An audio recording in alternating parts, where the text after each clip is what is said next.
week from today, we will have two things in Yavavai College in case you get confused. One in the morning and one in the afternoon. The morning is a great opportunity. There is an organization in America called Bilev Echad. Bilev Echad is an organization all the way from the 80s.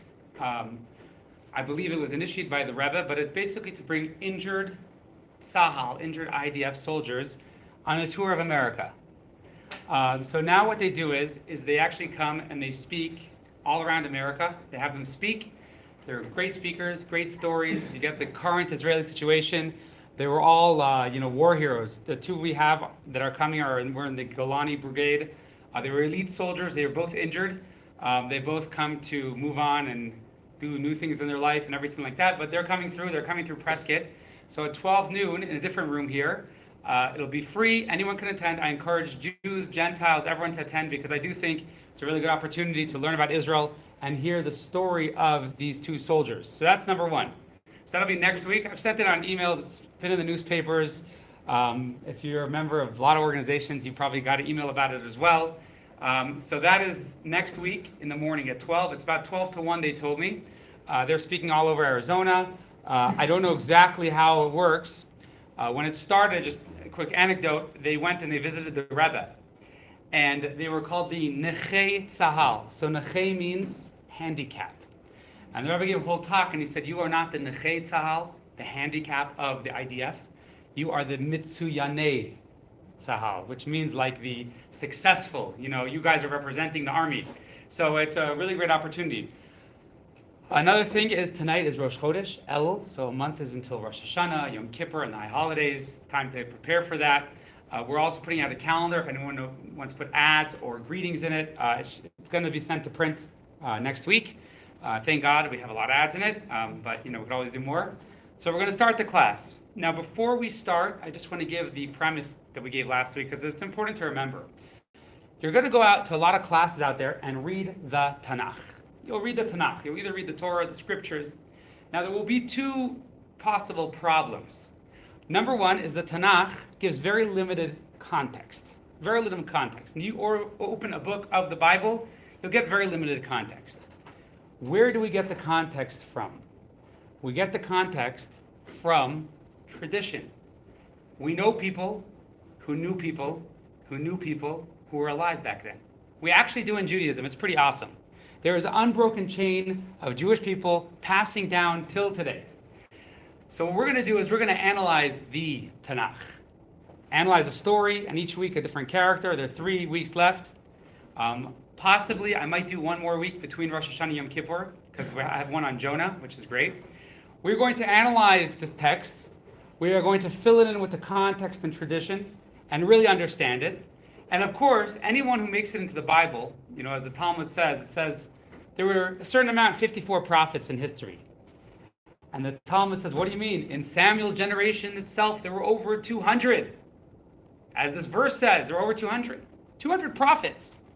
So the Talmud says, not every prophet has an eternal message. Some prophets, they do a hit job. They go to someone and they say, if you don't do this, you're going to die. And the person either does it or doesn't do it, right? But the prophets that we have in the book of, King Saul or Yiftach, the prophets we're going to cover all have eternal meaning. So you have last week, so therefore, by definition, if they have eternal meaning, they are going to teach us lessons. And that's what we're going to do. So besides, let me just give me a second. I forgot my tripod.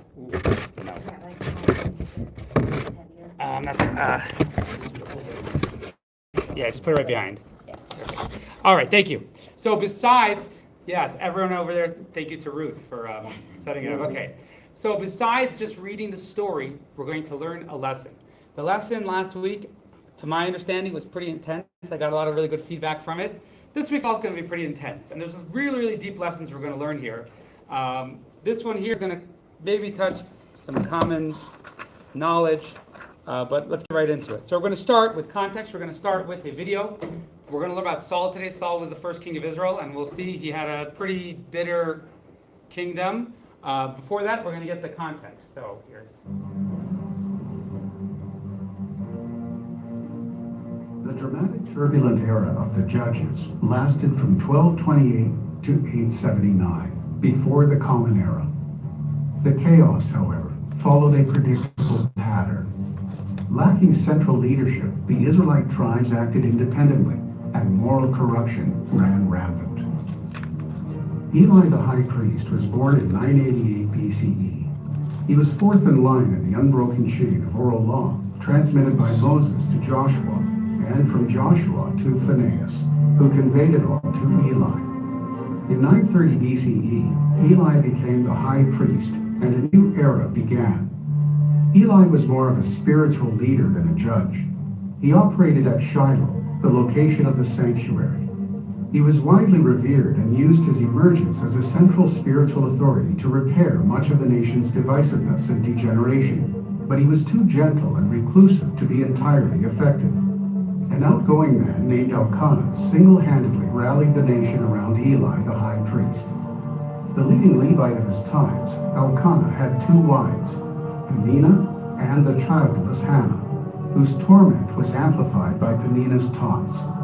Hannah was a prophetess, and the description of her fervent prayers for a son in the sanctuary at Shiloh remains famous until this day.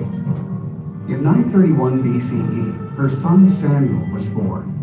Hannah delivered Samuel as a toddler into the care of Eli the high priest. Even as a child, Samuel transmitted prophecy from God. And when the high priest died at the age of 98, Samuel became the leader of the Jewish nation. Samuel was outgoing, firm, and with prophetic powers similar to Moses. He traveled the country, purged it of idolatry, united the tribes, and brought the people back to God. Moreover, political stability and national security were restored to the Jewish people. Not wishing to lose these gains, the nation demanded that Samuel provide them with their first king. Samuel complied, and in 879 BCE, he ignited the stormy saga of King Saul, the hero of our current lesson.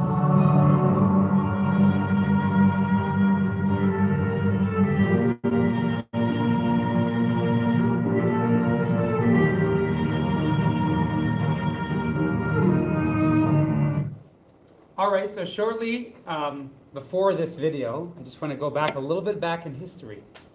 The first time a king is mentioned is in the Torah. And we're going to read this verse and find out that there's a mitzvah of appointing a king, a Jewish king. So here's how it's going to work. I usually pass it around. We're on page 40, student page 40. And everyone gets a chance to read. If you don't want to read, don't feel shy. Just say pass. And, say pass, and I'll go to the next person. So let's start right away, Ed. You can read from Deuteronomy. Page 40. When you come to the land that your God... Oh, just one other thing. A lot of the texts today are very long. So I might just say next and pass it on, divide it up and pass it on. Please don't be offended. You're all doing a great job. Okay, yeah. So. When you come to the land that your God shall give you, and you possess and settle it, you will say, we wish to appoint a king over ourselves, as is the practice of all our surrounding nations. We directly copy from the Torah that is housed in the temple. For the priests, the Levites. This Torah scroll shall always be with the king, and he shall read from it all the days of his life, so that he will learn to fear his God and keep and perform all the words of this Torah and these statutes. Then his heart will not be haughty over his brothers, and he will not turn away from the commandments, neither to the right nor to the left. He and his descendants will then have a prolonged reign over Israel. All right, let me just summarize that. So here in Judaism, we have a mitzvah to have monarchy. It's a mitzvah in the Torah to place a king. God says, place a king I will choose. He has to have a Torah for himself and two Torahs. We write those Torahs in order that he will not be haughty and he will be humble, right? And that's the type of king we will have. So now let's just talk about a little bit. I just want to open the discussion, and please, no one get too triggered. What do you guys think about the idea of having a king, right? Well, yeah. Well, first of all, it's really strange because usually the peasants don't pick a king. They're Correct. That's a good point. It says so. Okay, this leads to a really good point. Really good point.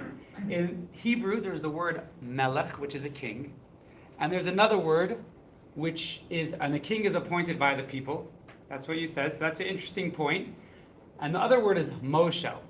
A moshel is somebody who conquers, takes prisoner, becomes a dictator on top of them. So that is, the difference between a moshel and a melech. A ruler, a king and a ruler.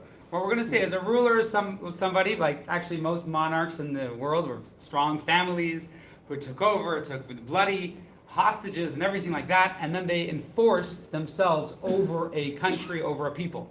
A melech in Judaism, God says, when the people you have a mitzvah to put the king, right? So that is a very good point. So we have the difference between a king who is elected versus a king who is a ruler, who overpowers, right? So now, but let's think about it more.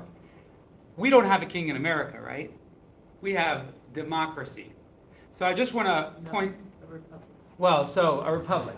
So we have a democratic government, right? So what we do is we elect our higher officials, and essentially we're not serving them, they're serving us, right? That's the way it works here, right? On the other hand, in Judaism, when there's a king, once he's elected, he's in charge. We have to serve him. Now this is really important to remember. We serve him, he's our king, he makes all of the decisions. We hope he's benevolent. I mean, he has his own mitzvahs that he has to do with God. He has to be humble, right? We hope he's humble. He has his own mitzvahs, but he's a real king. So in Judaism, we believe in monarchy. At the same time, we believe in monarchy. At the same time, he has to be a good king. In other words, we put him there. He's there for a purpose. Okay, we're going to talk more about this idea of a king. I just want to say that, I understand that it's hard for us living in America to accept the idea of a king. And that's cool. And if anyone has a comment about it, why do you think that's hard? Because we came from that. We came from that, it didn't work. You were going to say When something? they threw his tea in the harbor. Yeah, that's right. You have, I was going to say, the king is still bound by the mitzvah in the Torah. so the king is bound by the mitzvahs of the Torah. So again, he's not, in other words, he's not a dictator who forces his way in and can do whatever he wants. He's a king who can do whatever he wants in a certain context, right? So the Torah limits his power. The Torah says he's only allowed to have a certain amount of wives. Anyone know how many wives a king is allowed to have? No more than 18. No more than 18. King Solomon failed. He had 1,000. Right, so that was considered a problem. Okay, so we're going to go on, and we're going to actually see it's interesting because in the story of Saul, who was the first king of Israel, we see that it's not so simple. And we're going to read text 2 on page 42.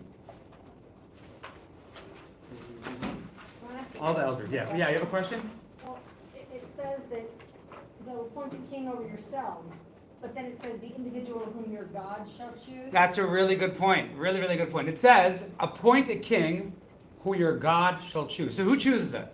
Do we appoint him or does God choose him? Well, Eli picked him. Well, so we're gonna see in the story, and we'll get back. That's a question, keep it in the back of your mind. We'll get back to that in the end.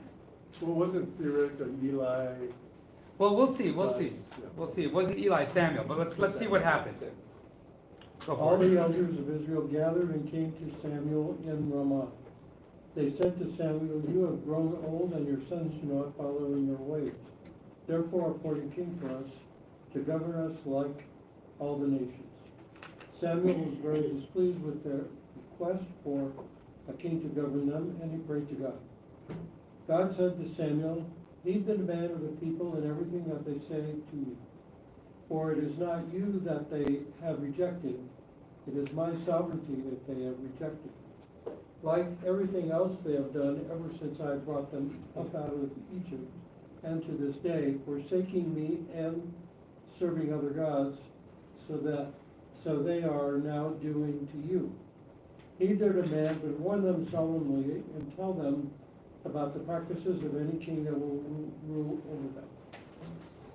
All right. Now, I just forgot to mention, if you really want to study this, you could do it for several months. We cut out a lot of text here, not to just to make it simpler and to bring out a point. But yeah, so Paul just read. Here's what happens. The Jewish people go to Samuel and they say, "We want a king." And Samuel is displeased. He says, this is insane. How could you want a king? That's terrible. God says to Samuel, give them a king, right? He says, heed their demand, but warn them solemnly, and tell them about the practices of any king that will rule over them. So here in the Torah, we got Moses, he says, appoint yourself a king, right? Appoint yourself a king. Samuel was very displeased with their request. So why was Samuel displeased, right? If it's a mitzvah to appoint a king, the Torah says, Moses says, when you get to Israel, you'll appoint a king. Why was Samuel displeased? And Samuel's a prophet. If he was displeased, he must have a point, right? What was God's point to say? God doesn't say you're wrong. God says, I want you to indeed put a king in front of them. So in order to understand those questions, those are the questions we're going to do today. So again, our question is, so you asked a great question, who appoints the king, God or the people? The Torah says, appoint a king who I choose, right? Well, there's an answer to that. We'll get to that. In order to get to that, we're going to, before King Saul, so the elders come to Samuel and they say, we want a king. And Samuel is upset. He's upset. He's displeased. He goes to God and God says, appoint a king for them. So we see, on one hand, there's a mitzvah to appoint a king. On the other hand, there's something wrong with appointing a king, right? And Samuel doesn't want to. But God still nevertheless says to do it. So what exactly is going on here? Why is Samuel displeased, and why does God say to do it anyways? And why are they going against why is Samuel displeased with the mitzvah? Is it possible he's upset because they didn't ask him to be the king? Well, no. I was thinking that's your ego thing. You know, I don't think so. You'll see, Samuel's a pretty straight guy. Yeah, what are you going to ask? You're going to ask something? Probably Samuel's displeased because, as God pointed out, God is being displaced. Well, so we see there's something derogatory. So what essentially, and this is what we're going to kind of discover, what essentially is wrong with king and what's right with a king? We know that Moses says to get a king, and we know that Samuel is displeased, right? And then God says to do it, but God says, warn them, you know? So we're going to decipher all these details in the story, and we'll understand all the Jewish people's thinking, Samuel's thinking, God's thinking, and Moses' thinking. Yes? Where was it first written or said that having a monarch, a Jewish monarch? Deuteronomy. That's the first text we read, yeah. Deuteronomy, yeah. But it does say, heed the demand of the people in everything they say, for it is not you they have rejected. So he's feeling rejected, I guess, because. Well, so he obviously They need- feels by them demanding a king, that's some kind of They need rejection. him. So what exactly is going on? If Samuel is right, and that's some kind of rejection, right? So God is saying you're not right. So what was Samuel thinking? So we're actually going to dig into the story, and we're going to see how beautiful the scriptures are, how incredibly complex and beautiful they are when they come together. Yeah. Well, from the time of the Exodus until they crossed the Jordan, Moses was the intermediary between God and the people. And after they came into Israel, Joshua brought them in. So maybe Samuel felt he was the intermediary. Well, we're way after Joshua. You know, Right. we went through all the Shoftim and Eli. Samuel, we'll see in the story Samuel's role. Samuel's considered absolutely righteous. He is the prophet of the generation. He's considered absolutely righteous because we know from Maimonides that you cannot be a prophet unless you are absolutely righteous. That's if God, you want God to speak to you, there's a lot of work for most people. So we'll see what where Samuel's coming from. You know, he's after Eli and Elkanah. We said all these different stories. Samuel is there, and we see they're not behaving that well, and they ask for a king. So let's keep those questions, those questions in the back of my mind. Why did Moses say we should have a monarch? Samuel says we shouldn't, and God says we still should. And it doesn't seem like they're arguing. It seems like they're all, depends on the context. So in order to understand that, we're going to go into Saul. You're going to have a lot of questions, and I suggest you write them down as we go through Saul, because it's a long story, a lot of scriptures. He's a very, very interesting biblical character, and by understanding the first king of the Jewish people and his story, we're going to answer all the questions of why Samuel was concerned, what Moses' purpose in the king was, Samuel was concerned, and what God was doing. That is going to be, and then we're going to draw some lessons from it. So let's start. Student page 43, and you'll see there will be a lot of questions that will rise up, and you'll see a lot of them will be answered by the same answer. So let's go with Saul's story. This is Saul's story, Book of Samuel. There was a man from the tribe of Benjamin, his name was Kish, the son of Abiel, the son of Zeror, the son of Bekorah, the son of Aphilah, to the son of a distinguished Benjaminite, a mighty man of valor. He had a son whose name was Saul. He was exceptional and good. No other Israelite was better than he. From his shoulders and up, he was taller than all the people of Israel. So here we introduce Saul. He's his shoulders, he's a head and shoulders above. That's probably where the term actually comes from. We'll see, it says it several times about Saul. Now let me. Well, so he was very tall, but we'll actually say it actually has a deeper meaning, and we'll get to that. Anyways, he's a wonderful guy, truly a wonderful fellow. And Saul, what happens is Kish loses his donkeys. I'll tell you the context of the story. So Kish loses his donkeys, and Saul and a friend, they're going all around the area looking for his donkeys, and they can't find them. So his friend says, hey, there's a prophet in this city. In the city of either Shiloh or Nov. So there's a prophet who lives right near here. Let's go ask him if he can help us locate the donkeys. Anyways, meanwhile, the prophet is, not all at once, Samuel, right? So Samuel gets a prophecy that the guy who comes tomorrow is going to be the king of Israel. So he walks in, he says, can you help us with the donkeys? And Samuel says, you are the king of Israel. And he anoints him a Jewish king. Saul is from the tribe of Benjamin. He pours oil on him, anoints him, and makes him king all in private. That is how Saul becomes king. Following that, he makes him a king in public. And that's what we're going to read now. So again, Saul is a wonderful guy. He's head and shoulders higher than everybody else. And we'll talk about his traits later. He's just an amazing, amazing guy. And he loses the donkeys. I don't recall if they found the donkeys or not, by the way. But he was on to bigger and better. So next text, if you can read it. Samuel brought near all the tribes of Israel, and the tribe of Benjamin was singled out by the lottery. Yes, so now here's what Samuel does. I'll just tell you before. Samuel knows if he says this guy is king, people won't be so happy about it necessarily. Everyone can always find, no matter how great somebody is, they can always find faults. So he does it by lottery. He does everything by lottery. That's what you're going to read about, to show that God is the one who determines lotteries. Samuel then brought near the tribe of Benjamin by his families, and the family of the Mitrites was singled out. Eventually, Saul, the son of Kish, was singled out. They sought him, but he was not to be found. The Israelites further asked of God, has the man arrived here yet? God responded, he is hidden among the baggage. They ran and brought Saul from there. He stood in the midst of the people. He was taller than all the people from his shoulders upward. Samuel said to all the people, have you seen the one whom God has chosen? There is none like him among all the people. The people all shouted, long live the king. Samuel sent all the people away to their homes. Saul too went to his house in Gibeah. With him went those soldiers whose hearts were inspired by fear of God.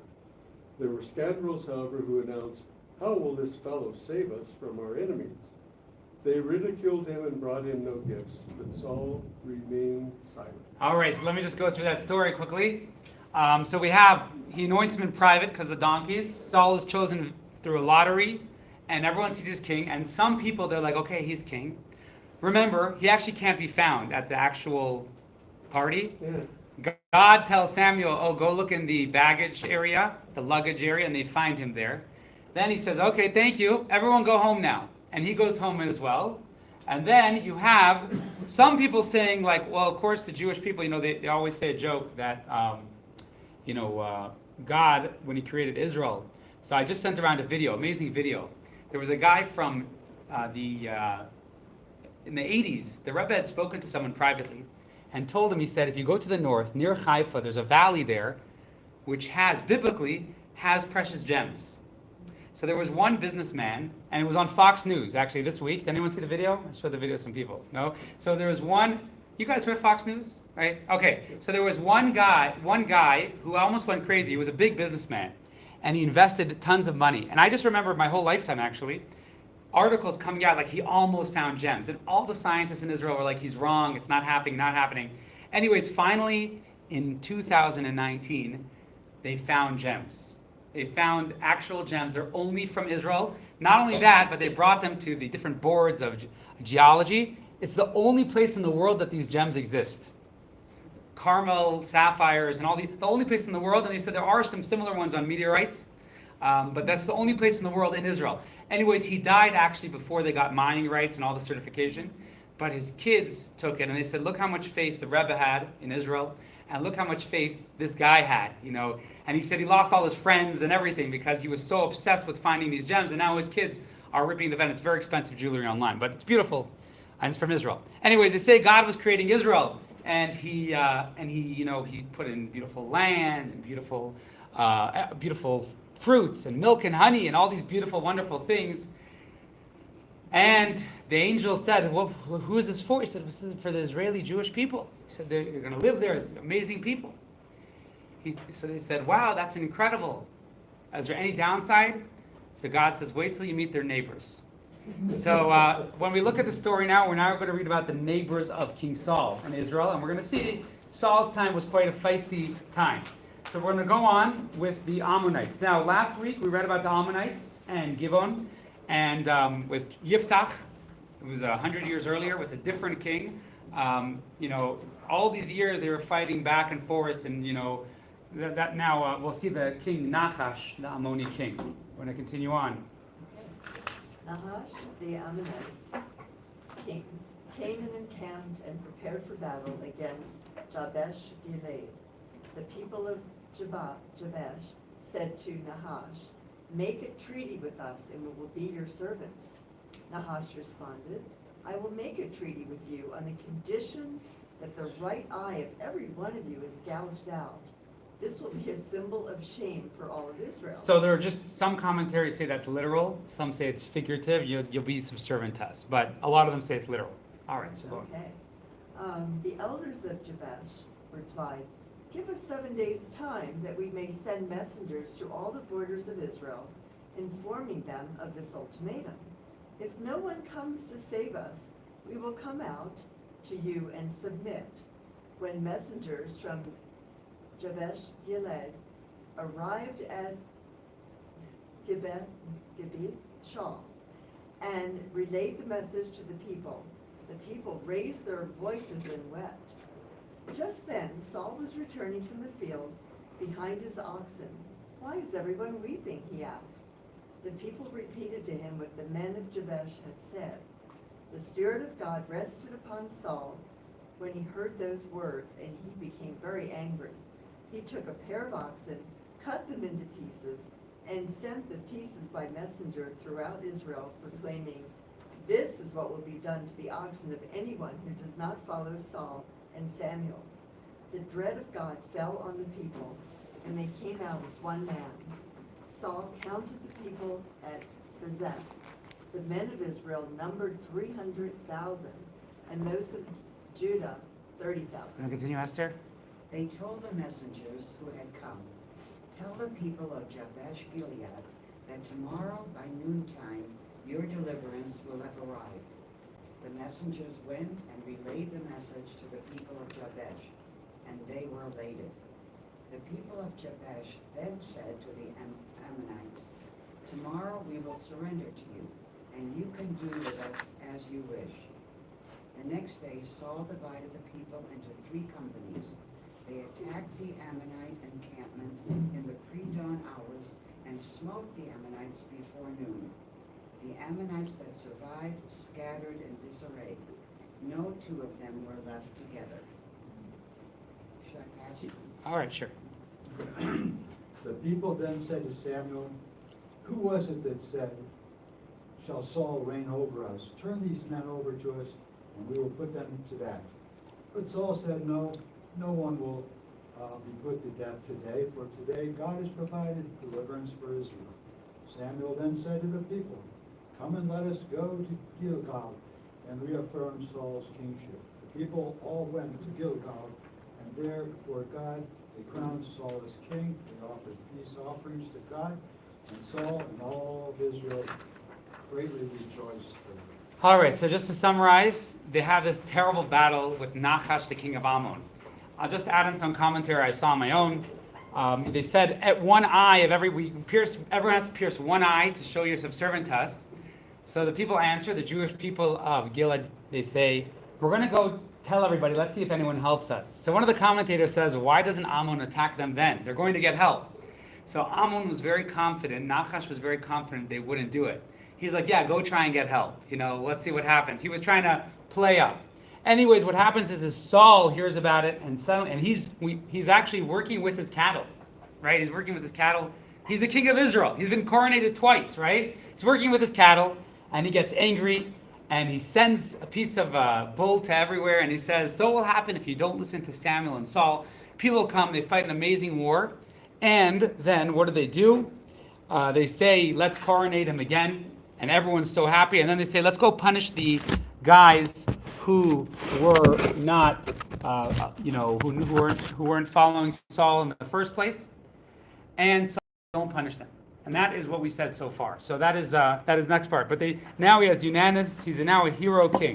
If you wanted to end the movie now, that could have been pretty good, right? But we'll see. It gets better or worse. We'll see. How many people do you think really voted in that lottery, or do they have a theory? Well, the lottery was he first did tribes, and then families. Everybody got to. Well, first the tribes. No one had a ticket. There were 12 tribes, and then each tribe had a certain amount of families, and it break down.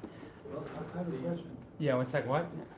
the people of Jabash, was that a single tribe? Yeah, presumably. Do we know what tribe? I'm not sure. And when they. I'll just tell you, it was a border city, so probably wasn't the most observant Jews. Just put it that way. A lot of times the Jews moved to the border city to work with the other nations. When they first moved in there on the Joshua, the tribes protected one another. Right? Yes. So that fell apart for some I guess reason? so. Yeah, I mean, there's a lot of different stories, and yeah, what were you gonna say? I was gonna say, all the cities they were talking about were in the Benjamite tribe area. The geography is Yes. The north of them is Ephraim, south of them is Judah. In other words, they're trying to get support. They're trying to get support from the other tribes. Okay. Yeah, that's generally how they did it. Oh, okay, yeah. Question. When Samuel talks about a king, and I think that's earlier than what we're reading right now, he tells the people why a king would be very bad for them. Their sons will be conscripted into the king's army. Their daughters will be taken, for perfumers, so to speak, and so forth and so on.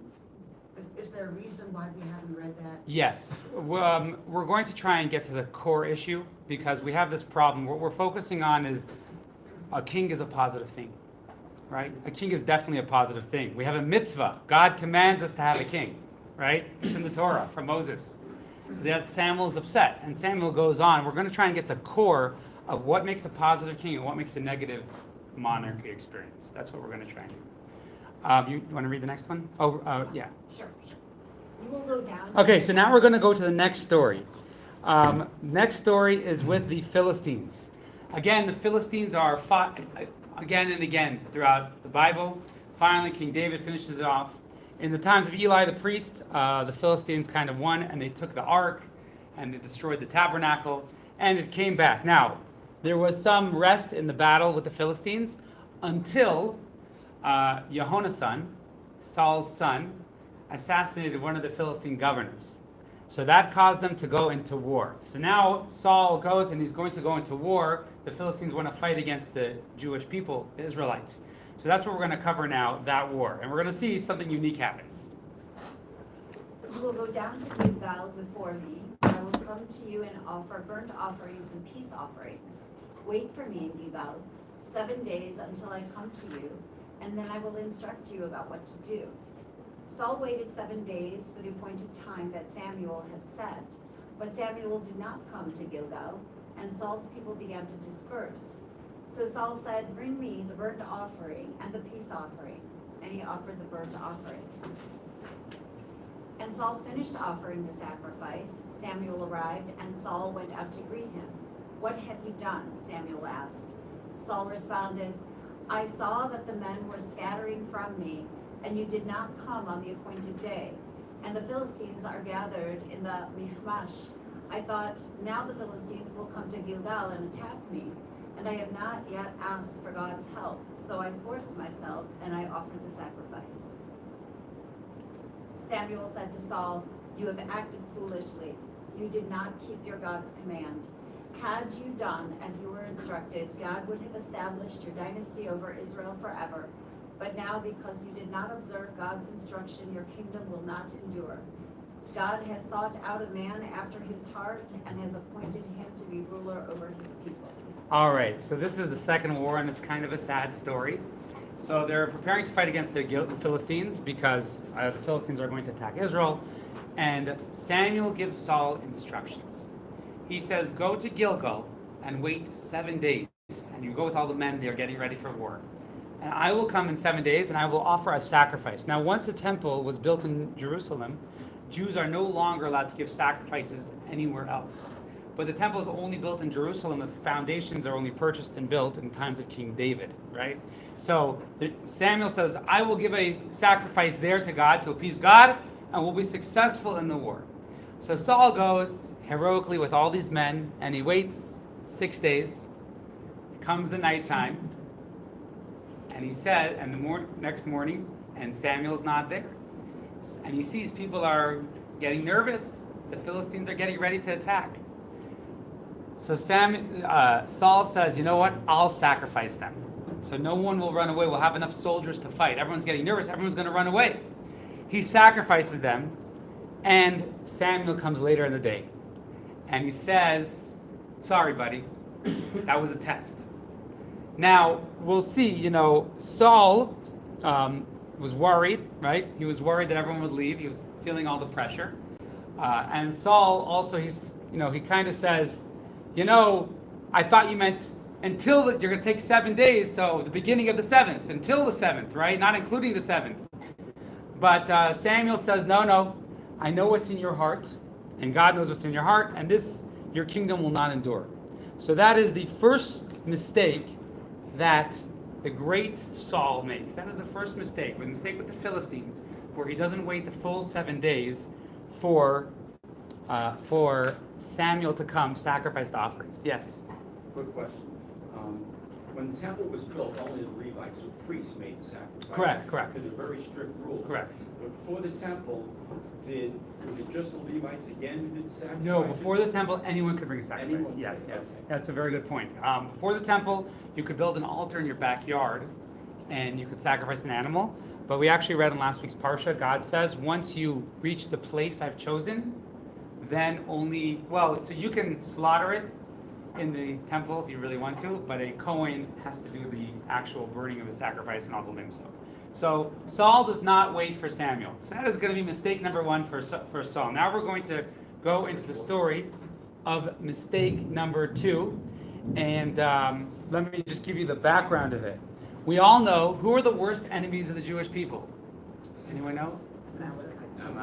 Amalekites, the tribe of Amalek. And I'll just tell you a little bit of background of Amalek, just to juice it up a little bit. Who was Amalek? Now you can actually read the book Josephus and see a lot about him, but Jewish tradition has a lot about him as well. Amalek was Esau's grandson, Esau's grandson.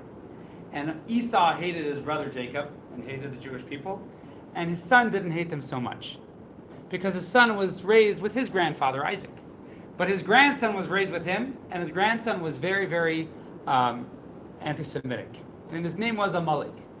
Anyways, he grew into a tribe, and they are, in the Bible, the Jewish people left Egypt, splitting of the sea, and no one wants to touch them. No one wants to touch them. No one wants to mess with the Jewish people. It says the Torah that Amalek cooled down everyone's excitement. They went and they started tipping off people who were sent outside the camp, killing them. And they realized that we have an enemy called Amalek, and the Jewish people fought with Amalek. And the Torah says, And Bilam says, Reishis Goyim Amalek v'achrisei ade oived. The first enemy of the Jewish people is Amalek, and they will be the last of the Jewish people, the last enemy. And God says, my name will not be complete until the Amalekites are wiped out. So every Jew has a mitzvah to actually kill the Amalekites. There is only a couple issues with doing that in America today. One of them being that we don't know who Amalekites are. That's a technicality. There was a king Sancherib, also known as Shalmaneser, who mixed all the nations around in the Middle East. And the reason why he did that is because if you don't have any nationalism, you can't fight. Right? So if we take all the different nations and mix them together, so we don't know who Amalekites are. But let's say we did. You still shouldn't kill them, because it's only a mitzvah to kill them if there's a king of Israel. Right? Now, let's look here for a second. Saul is the first king of Israel. This is the first opportunity since Moses that the Jewish people can kill the Amalekites, right?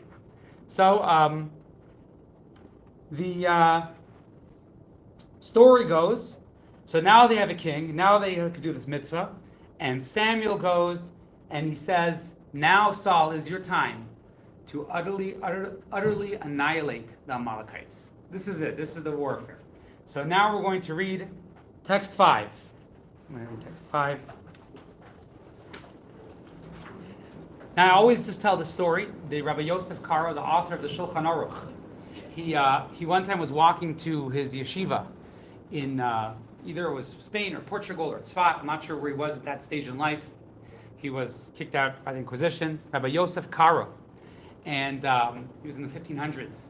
And one day he comes to school, and his rabbi says, "Wow, you're glowing. You must have done a really special mitzvah." "What did you do today?" He said, "A guy tried to mug me, and I killed him. I defended myself. I killed him." So his rabbi, who obviously had a sixth spiritual sense, said he was an Amalekite. And he said, how often does a Jew kill an Amalekite? But anyways, going back here, we actually can't do it unless we are sovereign, unless we have a king. So now we're going to read the text. Wait, one thing, there's just in Islam, they're told that they should kill people who aren't with them, who don't think, like them. And I guess they're supposed to, even though they kind of smooth that over, but that's really in their, Bible, their, Quran. Yes, thank you. But it looks like we kind of think the same way. Well, I don't want to go into discussion. If you want to go to discussion after, it's a fascinating discussion. All right. But I just want to say that yes, when the Jewish people get a mitzvah from a prophet, from God, they do it. In other words, they don't ask questions, they do it. If Moses or a prophet tells you, and the prophet is a true prophet, which the Torah defines as a true prophet, then they do it. Otherwise, we're not supposed to hurt anyone otherwise. Unless it's a mitzvah. So here was a mitzvah. Okay, yeah. Now, I just want to point out, let's say someone from Islam says, I have to kill you. It's a mitzvah. What I would probably tell them is I would probably say, well, whoever told you it's a mitzvah, whichever God told you it's a mitzvah, should probably tell me it's a mitzvah not to defend myself, right? But in the Torah, we have a mitzvah to defend ourselves. So, it's true. If someone says we have a prophecy, we can't disprove it. But what we can say is, whatever God spoke to you didn't tell me, I'm following my God. So anyways, let's go on, yeah. Saul smote Amalek from Havilah to Shur, which is next to Egypt, and captured alive Agag, king of Amalek. And he destroyed his people by the edge of the sword. Saul and the people took pity on Agag, and on the best of the sheep and the cattle, the fatted bulls and sheep and all that was good. These they were unwilling to destroy, but they destroyed everything that was impure and feeble.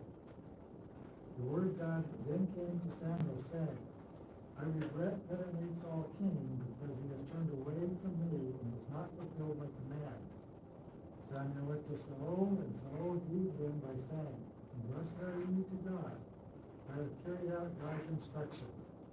But Samuel said, And what is that bleating of the sheep and the lowing of the cattle I hear? Saul answered, The men brought them from Amalek, from the Amalekites. They had pity on the best of the sheep and the oxen in order to sacrifice them to your God. We have destroyed everything else. Samuel said to Saul, "Stop, let me tell you what God told me last night." "Speak," Saul replied. Okay, want to go to the next? You want to read the next? Continue. Lily, you want to continue? Mark, want to pass to the next person? Yeah. Samuel said, "You may be small in your own eyes, but you are the leader of the tribes of Israel. God anointed you as king over Israel. God sent you on a mission, saying, 'Go, wipe out the sinners of the Amalekites. Wage war against them until you destroy them.' Why did you not obey God? Instead, you pounced on the spoil and did evil in the eyes of God." Saul answered, "I did obey God's directive. I went on the mission that God sent me, and I brought back alive Agag, the king of Amalek, and have destroyed the Amalekites. The people took sheep and oxen from the plunder, the best of that which was to be destroyed to sacrifice to their God in Gilgal." Samuel said, "Does God desire burnt and peace offerings as much as obedience to his word? Surely obedience is better than a sacrifice, compliance than the fat of rams. For rebellion is like the sin of sorcery. Rationalizing disobedience is like idolatry. Because you rejected the word of God, he has rejected you as king." Saul said to Samuel, "I have sinned, for I have transgressed God's command and your word. I was afraid of the people and did as they demanded. Now please pardon my sin and return with me, and I will now bow down to God." Samuel said to Saul, "I will not return with you, for you have rejected the word of God, and he has rejected you from being a king over Israel. Today God has torn the kingdom of Israel from you, and has given it to your fellow, one who is better than you." All right, so this is a pretty tough text over here. I'll just summarize it. So God says, go wipe out all the Amalekites, even their animals. Now I want to note that he lets the animals and Agag exist. Agag is the king. Haman in the Megillah, when we read the Megillah, Haman is Haman Ha'agagi. Agag that night procreated, that night. He was alive for one more night until Samuel killed him the next day, the king. And because of him, Haman and the Amalekites still exist. Now, there were a lot of Amalekites because Haman, some opinions said he had about 250 kids, right? And note, that's scientifically possible, right? Genghis Khan had about 700. Anyways, so he goes and he leaves the king alive for one more day.